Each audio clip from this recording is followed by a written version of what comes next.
Halo, Assalamualaikum warahmatullahi wabarakatuh. Perkenalkan, nama saya Nur Ainul Misbah Lukman dengan NIM A022403 dari Prodi Kehutanan kelas G angkatan 2024, Fakultas Pertanian dan Kehutanan. Jadi di video kali ini saya akan meresum materi yang sudah kita bahas, yaitu ada 6 materi dari mata kuliah Wawasan Sosial Budaya dan ITEX dengan dosen pengampu dari Ibu Uhwah Hasanah, SPSI MPD. Baik, langsung saja ke resumnya. Jadi di materi pertama itu ada ilmu pengetahuan. Nah, apa sih ilmu pengetahuan itu? Ilmu pengetahuan adalah pengetahuan yang diperoleh melalui metode ilmiah dan pengamatan sistematis tentang fenomena alam dan masyarakat. Nah, ilmu pengetahuan itu bertujuan untuk memahami dan menjelaskan fenomena yang terjadi di dunia dan di sekitar kita, serta untuk mengembangkan pengetahuan dan teknologi yang dapat digunakan untuk meningkatkan kualitas hidup manusia. Seperti itu. Oke, next. Adapun ciri-ciri dari ilmu pengetahuan. Nah, ada 4 ciri-ciri ilmu pengetahuan. Yang pertama itu adalah berdasarkan fakta, yang dimana artinya ilmu pengetahuan ini berdasarkan pada fakta-fakta yang diperoleh melalui pengamatan dan eksperimen atau penelitian. Seperti itu. Nah, yang kedua, sistematis. Artinya, ilmu pengetahuan itu disusun secara sistematis dan terstruktur atau melalui langkah-langkah yang telah ditetapkan sehingga nantinya memungkinkan untuk dipelajari dan dipahami secara logika. Seperti itu. Nah, yang ketiga, dapat diuji. Artinya, ilmu pengetahuan itu dapat diuji dan dibuktikan melalui eksperimen dan pengamatan tadi oleh siapapun, kapanpun, dan dimanapun. Seperti itu. Terus yang keempat itu bersifat objektif. Nah, ilmu pengetahuan berusaha untuk objektif dan tidak dipengaruhi oleh pendapat atau kepentingan pribadi. Oke, next. Nah, adapun pengertian teknologi. Nah, teknologi adalah penerapan praktis dari pengetahuan ilmiah untuk menciptakan alat, sistem, atau metode yang dimana sistem metode ini yang memudahkan kehidupan manusia. Terus teknologi itu menjembatani antara teori ilmiah dan kebutuhan praktis sehari-hari. Nah, adapun jenis-jenis teknologi, yang pertama itu adalah teknologi informasi. Nah, contoh dari teknologi informasi ini adalah komputer, internet, smartphone, tablet, dan lain-lain. Terus ada yang kedua itu teknologi transportasi, yang dimana contohnya adalah mobil, motor, pesawat, kereta, dan lain-lain. Terus yang ketiga itu teknologi kesehatan. Nah, contohnya itu adalah CT scan, vaksin, dan robot bedah. Nah, yang keempat itu teknologi pertanian. Contohnya adalah alat pemupukan otomatis, bibit unggul, penggunaan drone untuk pemantauan hutan, dan sebagainya. Terus next ada manfaat teknologi terhadap ilmu pengetahuan. Nah, teknologi memberikan dampak besar terhadap percepatan perkembangan ilmu pengetahuan. Nah, di antaranya yang pertama itu adalah mempermudah penelitian. Jadi alat teknologi modern seperti mikroskop atau komputer kuantum itu dapat mempercepat penemuan ilmiah secara besar-besaran, seperti itu. Terus yang kedua, meningkatkan akurasi data. Nah, teknologi itu memungkinkan pengumpulan dan analisis data yang lebih akurat dan cepat. Contoh, yang ketiga, membuka cabang ilmu baru. Nah, ini benar banget ya, karena dengan adanya teknologi itu kita dapat membuka cabang ilmu baru, misalnya bioinformatika, yang dimana bioinformatika ini itu menggabungkan ilmu biologi dan teknik dan teknologi komputer, seperti itu. Next. Nah, oke, jadi kesimpulan dari ilmu pengetahuan dari materi 1 itu adalah ilmu pengetahuan adalah hasil dari proses ilmiah yang bertujuan untuk memahami alam dan kehidupan sosial secara rasional. Pengetahuan terbentuk melalui pengalaman, observasi, pendidikan, dan proses berpikir manusia. Teknologi adalah aplikasi praktis dari ilmu pengetahuan Jadi teknologi itu adalah hasil dari ilmu pengetahuan, yang dimana teknologi juga ini itu akan nantinya menghasilkan ilmu pengetahuan baru yang akan lebih berkembang lagi, seperti itu.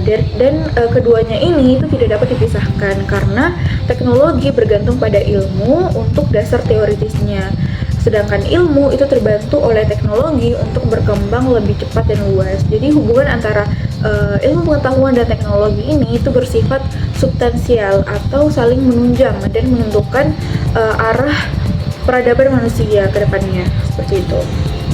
Oke, next kita masuk ke materi kedua, yaitu pengetahuan ilmiah dan non-ilmiah. Nah, apa sih pengetahuan ilmiah itu?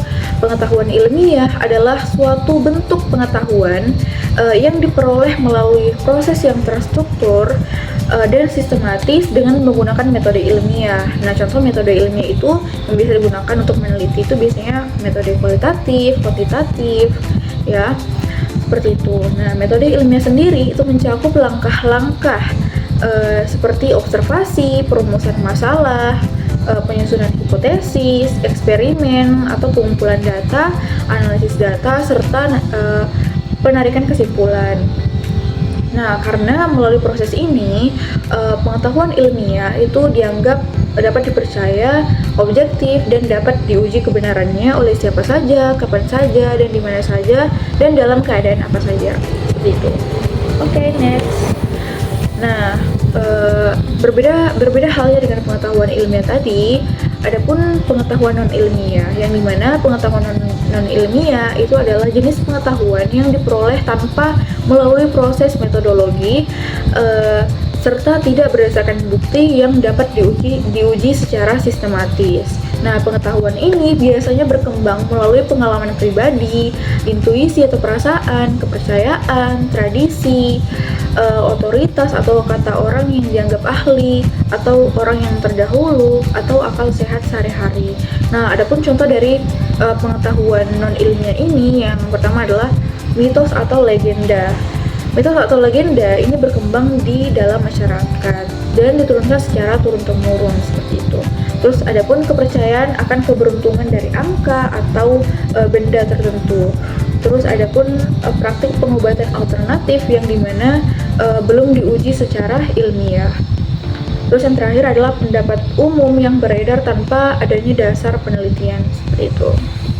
Oke, next. Nah, adapun beberapa ciri utama dari pengetahuan ilmiah. Yang pertama adalah bersifat rasional dan logis. Nah, ini disusun secara berdasarkan penalaran atau aturan logika. Terus yang kedua, bersifat empiris atau didasarkan pada pengalaman nyata atau hasil pengamatan dan eksperimen. Yang kedua, bersifat sistematis. Nah, dikembangkan melalui urutan langkah yang runtut dan terorganisir. Yang keempat itu dapat diuji dan dibuktikan. Jadi klaim atau hasil dari pengetahuan ilmiah itu bisa diuji oleh siapapun, dimanapun dan kapanpun untuk mengetahui kebenarannya, diuji ulang, seperti itu. Nah, yang terakhir itu bersifat objektif, artinya bebas dari pengaruh subjektivitas atau pendapat pribadi dari yang meneliti. Jadi ini tidak bisa dimanipulasi, ya, seperti itu.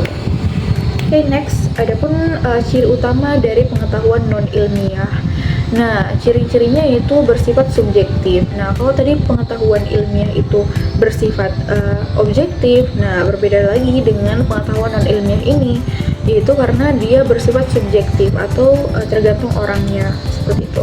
Nah, ini dipengaruhi oleh pengalaman pribadi, perasaan, atau kepercayaan individu. Nah, yang kedua itu tidak sistematis. Artinya, pengetahuan non-ilmiah ini tidak melalui langkah-langkah yang metodologis yang baku seperti pengetahuan ilmiah. Nah, yang ketiga itu tidak dapat diuji atau dibuktikan secara universal. Nah, kebenarannya itu sulit diukur karena tidak semua orang dapat menerima pengetahuan non-ilmiah tersebut, seperti itu.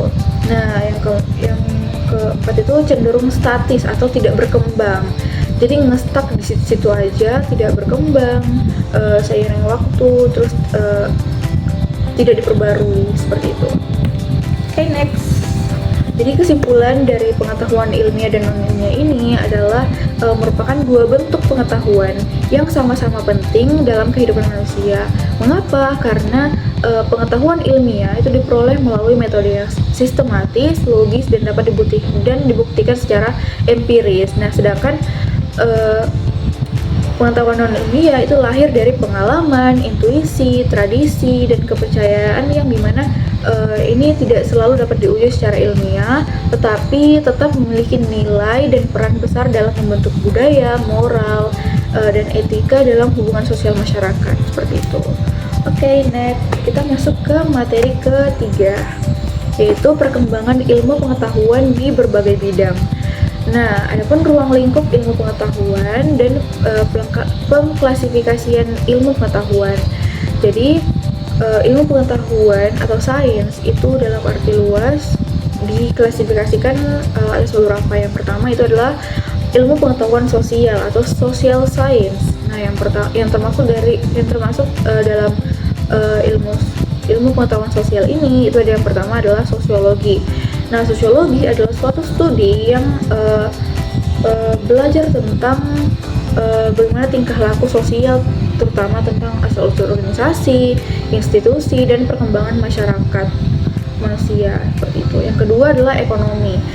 Nah, ekonomi adalah suatu ilmu pengetahuan yang berhubungan dengan produksi, tukar-menukar, pengelolaan dalam ruang lingkup rumah tangga, perusahaan, dan negara, seperti itu. Yang ketiga, sejarah. Nah, ini adalah suatu pencatatan peristiwa-peristiwa yang telah terjadi pada suatu bangsa, negara, atau individu. Nah, terus yang keempat itu ada etnologi, yang dimana etnologi ini adalah suatu studi antropologi dari aspek sosial ekonomi dan pewarisan budaya dan faktor pertumbuhan perkembangan kebudayaan serta perubahannya dalam masyarakat primitif. Oke, next. Yang kelima itu ada antropologi. Nah, yang dimana antropologi ini adalah suatu ilmu pengetahuan yang mempelajari asal-usul perkembangan jasmani, sosial, kebudayaan, serta tingkah laku manusia. Nah, yang keenam itu adalah pendidikan, dan yang ketujuh adalah psikologi. Yang mana psikologi ini belajar tentang proses mental dan tingkah laku manusia, seperti itu. Oke, next. Nah, kalau kita tadi berbicara tentang ilmu pengetahuan sosial, nah sekarang kita berbicara tentang ilmu pengetahuan alam atau natural science. Nah, yang termasuk dari ilmu pengetahuan alam itu, yang pertama adalah fisika atau fisik. Adalah suatu ilmu pengetahuan yang mempelajari benda tidak hidup atau mati dari aspek wujud dengan perubahan-perubahan yang bersifat sementara. Nah, fisika secara klasik itu dibagi dalam mekanika, teknik, bunyi cahaya, gelombang, listrik, magnet, dan teknik mekanik sipil, teknik listrik, dan tiga terakhir merupakan fisika terapan, seperti itu. Adapun yang kedua itu adalah kimia atau chemistry, oke? Adalah suatu ilmu pengetahuan yang mempelajari benda hidup dan tidak hidup dari aspek susunan materi dan perubahan-perubahan yang bersifat tetap. Nah, kimia itu secara garis besar dibagi menjadi kimia organik dan kimia organik. Oke, yang ketiga itu adalah biologi atau biological science. Nah, yang dimana biological science ini adalah ilmu pengetahuan yang mempelajari makhluk hidup dan gejala-gejalanya. Biologi dibagi atas cabang-cabangnya, yaitu ada botani, zoologi, morfologi, anatomi, fisiologi, dan sitologi, seperti itu. Oke, next. Nah, perkembangan ilmu pengetahuan secara umum. Ilmu pengetahuan ini merupakan fondasi utama dalam kemajuan peradaban manusia. Seiring waktu, ilmu tidak hanya bertambah dalam jumlah, tetapi juga berkembang dalam kualitas, metode, dan penerapan. Nah, perkembangan ini turut dipengaruhi oleh globalisasi, kemajuan teknologi digital, serta meningkatnya keterlibatan ilmu pengetahuan dalam pengambilan keputusan publik. Oke, next. Perkembangan ilmu pengetahuan secara khusus yang terlebih di bidang kehutanan. Yang pertama adalah kehutanan tradisional. Pemahaman lokal dan kearifan tradisional. Masyarakat adat dan lokal itu memiliki pengetahuan mendalam mengenai jenis-jenis pohon, musim tanam, dan sistem agroforestry tradisional. Yang kedua, sistem pengelolaan tradisional. Contohnya adalah sistem hutan larangan, hutan adat, dan rotasi ladang berpindah. Nah, pengetahuan ini itu diwariskan secara turun-temurun dengan menjaga keseimbangan alam. Nah, yang ketiga itu keterbatasan ilmiah atau belum adanya dokumentasi atau metode ilmiah formal, masih bergantung pada pengalaman atau mitos, seperti itu. Yang kedua, konservasi dan pengelolaan berkelanjutan. Nah, perkembangan ilmu ekologi dan konservasi. Munculnya kesadaran akan pentingnya konservasi keanekaragaman hayati, penilaian jasa ekosistem hutan, dan rehabilitasi lahan kritis. Yang kedua, pengelolaan hutan berkelanjutan atau sustainable forest management, pendekatan yang mengintegrasikan aspek ekologi, ekonomi, sosial, seperti itu. Terus yang ketiga ada peraturan dan kebijakan lingkungan. Nah, contohnya itu adalah undang-undang kehutanan. Terus juga ada peran Kementerian Lingkungan Hidup dan Kehutanan dalam konservasi hutan. Seperti itu. Yang ketiga, pemanfaatan teknologi. Nah, teknologi penginderaan jauh atau GIS digunakan untuk pemetaan hutan, deteksi deforestasi, dan perencanaan tata ruang hutan secara real time. Terus ada penggunaan drone dan sensor, yang dimana penggunaan drone dan sensor ini digunakan untuk monitoring hutan, penilaian biomasa, serta pengawasan hutan yang lebih efektif dan efisien. Karena tidak lagi harus langsung terjun ke hutannya, tapi dengan menggunakan drone. Ya, yang ketiga itu ada bioteknologi dan rekayasa genetika, di mana pemuliaan pohon unggul, perbaikan spesies tanaman hutan untuk produksi lebih tinggi dan ketahanan iklim. Terus ada big data dan AI untuk analisis data besar seperti citra satelit dan prediksi perubahan hutan di masa depan, seperti itu. Nah, kesimpulan dari perkembangan ilmu pengetahuan di berbagai bidang itu merupakan hasil dari proses panjang pencarian manusia terhadap kebenaran dan pemahaman alam semesta. Jadi sejarah mencatat bahwa perkembangan ilmu pengetahuan itu telah dimulai dari zaman kuno melalui pengamatan alam dan pengalaman hidup. Lalu berkembang pesat seiring dengan munculnya peradaban, filsafat, dan metode ilmiah modern. Nah, ruang lingkup ilmu pengetahuan itu sangat luas, mencakup berbagai bidang seperti sains, alam, sosial, humaniora, dan teknologi. Perkembangannya itu dipengaruhi oleh kebutuhan manusia, tantangan zaman seperti kemajuan teknologi yang terus mendorong pengetahuan, seperti itu. Kita masuk ke materi keempat. Perkembangan teknologi. Nah, perkembangan teknologi di berbagai bidang. Perkembangan teknologi itu membawa transformasi besar hampir di semua aspek manusia, kehidupan manusia. Nah, inovasi-inovasi baru dalam bidang teknologi informasi, komunikasi, dan otomatisasi itu mempercepat proses kerja, meningkatkan efisiensi, serta membuka peluang baru di berbagai sektor. Nah, contoh dari perkembangan teknologi di beberapa bidang itu yang pertama adalah pendidikan, di bidang pendidikan. Nah, teknologi dalam bidang pendidikan itu memfasilitasi pembelajaran digital seperti e-learning, pembelajaran berbasis aplikasi dan platform virtual. Nah, hal ini meningkatkan akses pendidikan yang merata dan memungkinkan personalisasi pembelajaran. Jadi membuat pembelajaran lebih efektif meskipun tidak bisa bertemu, seperti itu. Yang kedua di bidang kesehatan. Nah, teknologi memungkinkan layanan seperti telemedicine, rekam medis, elektronik, dan penggunaan kecerdasan buatan untuk diagnosis dini. Nah, dalam bidang ekonomi dan bisnis itu digitalisasi menciptakan ekonomi berbasis internet seperti e-commerce dan vintage. Nah, jadi dengan adanya perkembangan teknologi itu orang-orang sekarang sudah bisa mengakses online shop ya, seperti Shopee, Tokopedia, Blibli, dan lain-lain. Jadi ini memudahkan untuk transaksi, perluas pasar, dan meningkatkan efisiensi bisnis serta meningkatkan pendapatan. Terus yang keempat itu di bidang pertanian. Nah, teknologinya itu seperti drone, sensor tanah, dan pertanian presisi itu dapat membantu meningkatkan hasil panen, efisiensi pemupukan, dan pengendalian hama yang lebih efektif.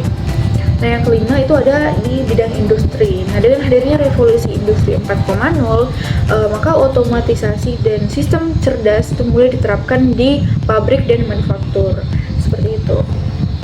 Nah, adapun teknologi informasi atau TI. Nah, teknologi informasi itu adalah serangkaian alat, proses, dan metodologi yang digunakan untuk mengumpulkan, memproses, menyimpan, dan menyebarkan informasi. Nah, TI itu mencakup segala hal yang berhubungan dengan penggunaan komputer, perangkat lunak untuk mengubah, menyimpan, melindungi, memproses, mentransmisikan, dan mengambil informasi secara elektronik, seperti itu. Nah, perkembangan teknologi global dalam bidang kehutanan. Jadi perkembangan teknologi global dalam bidang kehutanan itu telah mengalami transformasi yang signifikan atau dalam jumlah besar-besaran, karena dalam beberapa dekade terakhir dengan adopsi teknologi canggih yang mendukung itu pengelolaan hutan menjadi lebih efisien, terus juga berkelanjutan dan adaptif terhadap perubahan iklim. Nah, contohnya teknologi di bidang kehutanan itu adalah penerapan AI dalam deteksi dini kebakaran hutan. Terus yang kedua, implementasi kamera cerdas berbasis AI untuk deteksi dini kebakaran. Untuk deteksi dini kebakaran hutan telah terbukti efektif dalam mengurangi resiko kebakaran besar. Nah, sistem ini mampu mendeteksi asap dan api secara otomatis. Jadi memungkinkan untuk respon cepat dari tim pemadam kebakaran nantinya. Seperti itu. Oke, jadi kesimpulan dari perkembangan teknologi ialah perkembangan teknologi itu telah membawa dampak signifikan yang di berbagai bidang, termasuk teknologi informasi, kehutanan, dan lain-lain. Jadi teknologi informasi telah berkembang pesat dengan kemajuan signifikan dalam bidang seperti kecerdasan buatan, Internet of Things, and cloud computing. Terus juga perkembangan teknologi juga telah meningkatkan kepuasan masyarakat dengan meningkatkan efisiensi dan efektivitas operasional, serta meningkatkan kualitas informasi dan pengambilan keputusan. Nah, dalam bidang kehutanan, perkembangan teknologi itu telah membawa dampak positif dengan meningkatkan efisiensi dan efektivitas pengolahan hutan, penjagaan lingkungan, serta meningkatkan kualitas data dan informasi tentang hutan. Namun, perkembangan teknologi itu juga dapat memiliki dampak negatif seperti keamanan cyber, privasi data, dan keterampilan digital, seperti itu. Oke, next kita masuk ke materi kelima. Jadi dampak perkembangan teknologi. Nah, pengaruh global perkembangan teknologi. Pengaruh perkembangan teknologi di dunia telah mengubah tatanan kehidupan masyarakat di seluruh dunia. Nah, salah satu efek paling nyata itu adalah peningkatan konektivitas dan transformasi ekonomi digital, seperti itu. Nah, adapun dampak positif dari teknologi. Perkembangan teknologi itu telah membawa berbagai dampak positif yang signifikan terhadap kehidupan manusia. Teknologi tidak hanya meningkatkan efisiensi dan inovasi dalam berbagai bidang, tetapi juga memperluas konektivitas dan menciptakan pengalaman baru dalam hiburan. Nah, contohnya itu adalah teknologi seperti otomatisasi dan AI telah mempercepat proses produksi di bidang industri, pertanian, dan jasa. Nah, perangkat lunak dan mesin canggih meningkatkan produktivitas dan daya saing suatu negara dengan mengurangi kesalahan manusia dan meningkatkan efisiensi dan akurasi proses kerja, seperti itu. Nah, yang kedua itu akses kemajuan medis. Jadi dengan adanya teknologi ini, itu berbagai alat diagnostik yang lebih akurat itu tercipta, seperti MRI, CT scan, dan tes berbasis genom. Nah, ini telah diciptakan oleh kemajuan teknologi di bidang kesehatan yang memungkinkan diagnosis dini penyakit dan pengobatan yang lebih baik. Nah, telemedicine juga memungkinkan pasien berkonsultasi dengan dokter dari jarak jauh dan meningkatkan akses layanan kesehatan terutama di daerah terpencil. Nah, yang ketiga, akses ke pendidikan dan informasi. Nah, teknologi digital itu telah berluas ke pendidikan dan informasi. Nah, siswa dan mahasiswa itu dapat belajar secara daring dan mandiri dari mana saja melalui platform pembelajaran daring. Contohnya seperti Zoom, Classroom, dan lainnya. Nah, e-learning dan kursus online itu juga memungkinkan pendidikan menjangkau wilayah yang sebelumnya sulit dijangkau secara fisik, sekaligus menciptakan sistem pembelajaran yang lebih fleksibel dan responsif seperti itu. Nah, adapun dampak negatif dari teknologi. Nah, dampak negatif teknologi itu telah membawa banyak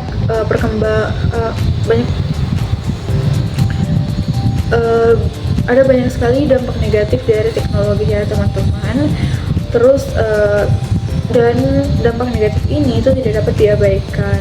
Nah, tantangan ini muncul baik dalam bentuk sosial maupun lingkungan dan memerlukan perhatian serta penanganan yang serius agar tidak menimbulkan kerugian jangka panjang, baik secara individu maupun secara kelompok, seperti itu.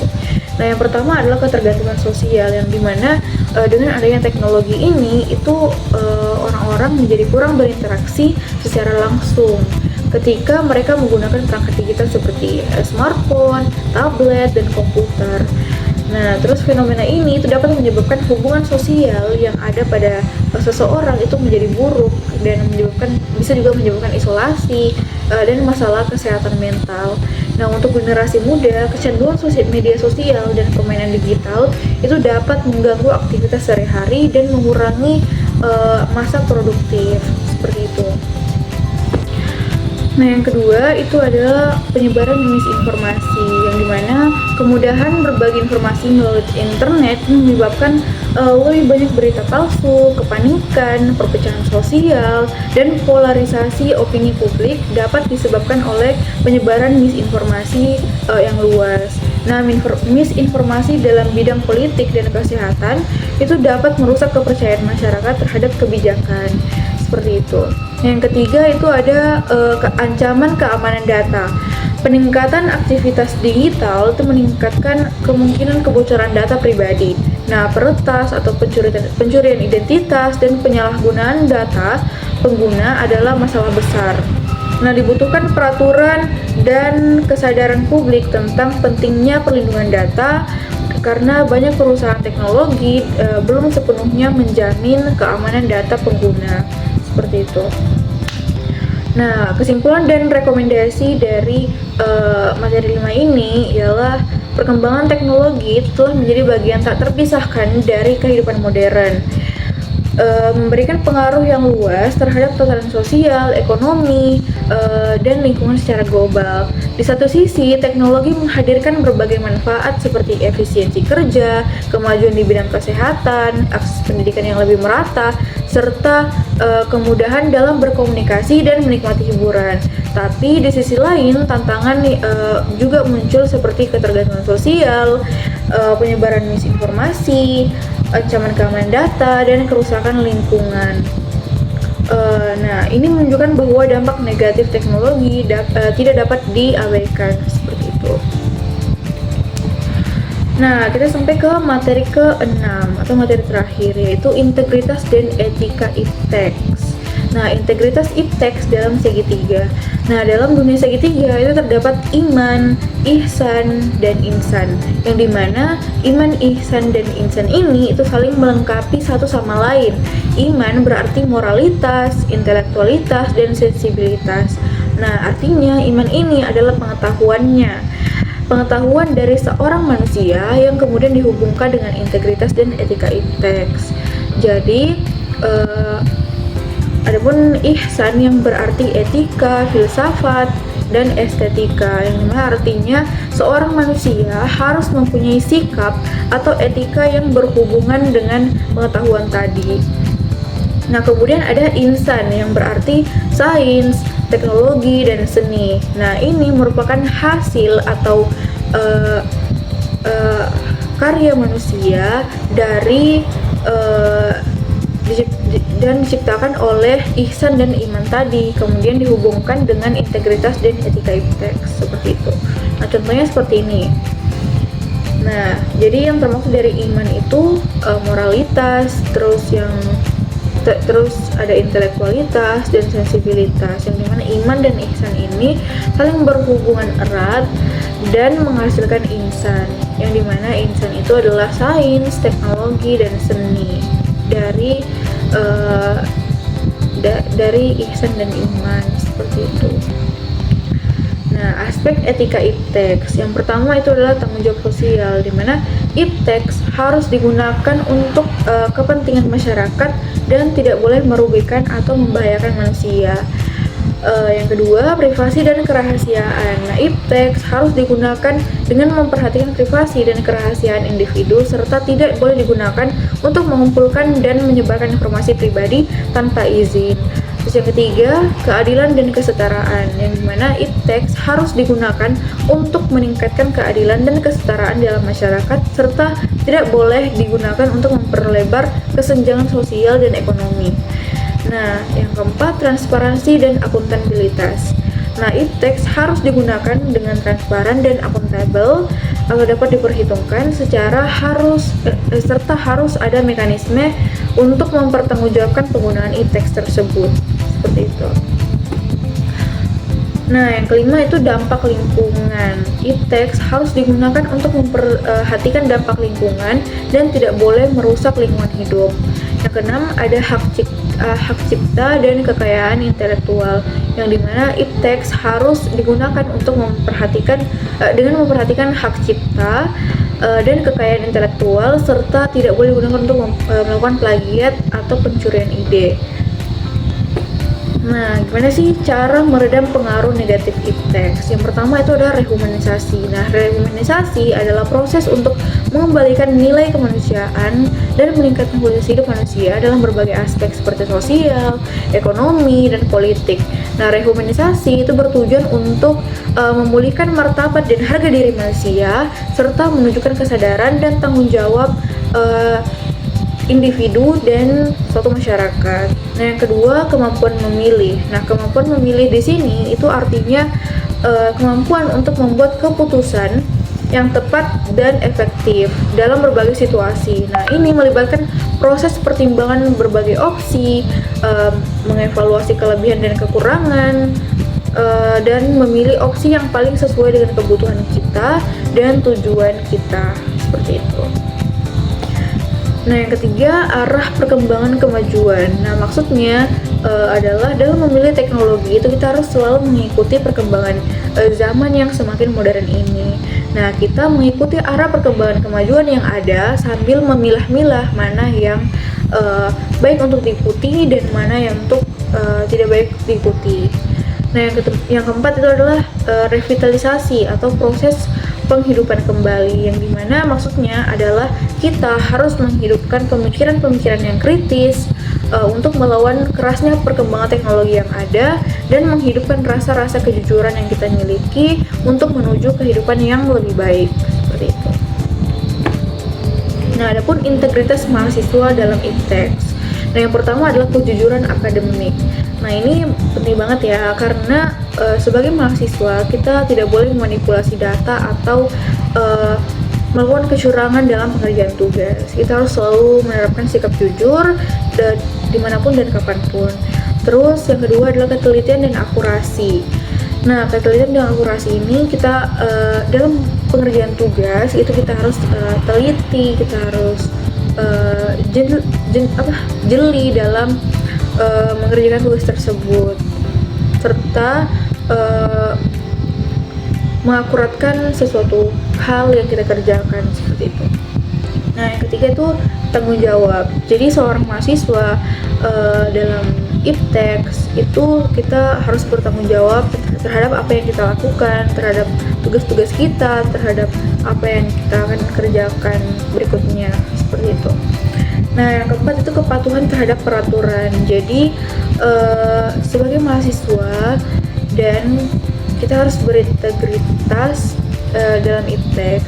Nah, kita harus patuh terhadap aturan-aturan yang ada, entah itu undang-undang atau peraturan-peraturan non-ilmiah seperti itu. Nah, adapun etika mahasiswa dalam iptek, yang pertama adalah kesadaran akan dampak sosial. Nah, maksudnya adalah kita harus sadar terhadap apa yang kita kerjakan, kita harus memikirkan apa sih dampak yang akan saya lakukan terhadap sosial saya, seperti itu sebelum melakukan sesuatu. Nah, yang kedua itu menghargai kekayaan intelektual. Nah, artinya seorang mahasiswa itu harus menghargai karya orang lain dan tidak melakukan plagiasi atau mencuri ide orang lain, seperti itu. Nah, yang ketiga kolaborasi yang etis, atau kita melakukan kolaborasi entah itu kita dengan orang lain atau suatu kelompok dengan kelompok dengan kolaborasi yang bertanggung jawab, yang baik dan etis. Nah, terus yang keempat ada kritis terhadap teknologi. Nah, maksudnya adalah sebagai seorang mahasiswa itu kita harus berpikir kritis terhadap apa yang kita lakukan. Nah, maksud kritis terhadap teknologi ini ialah sebelum kita memilih teknologi-teknologi yang akan kita gunakan, itu kita harus memikirkan bagaimana spekulasinya dan sesuai tidak dengan kebutuhan kita, seperti itu. Nah, yang kelima itu membangun kepercayaan. Artinya sebagai mahasiswa itu kita harus memiliki rasa amanah, atau kita harus meyakinkan kepada orang lain bahwa orang lain itu dapat mempercayai kita apapun yang kita lakukan dan apapun yang dititipkan kepada kita, seperti itu.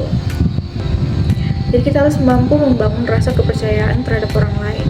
Nah, yang keenam itu menghadapi tantangan iptek di masa depan.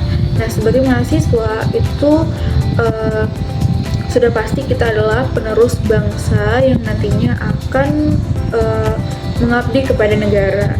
Nah, nantinya kita harus siap menghadapi tantangan-tantangan yang akan ada di masa depan, entah itu di iptek atau dalam keagamaan, seperti itu.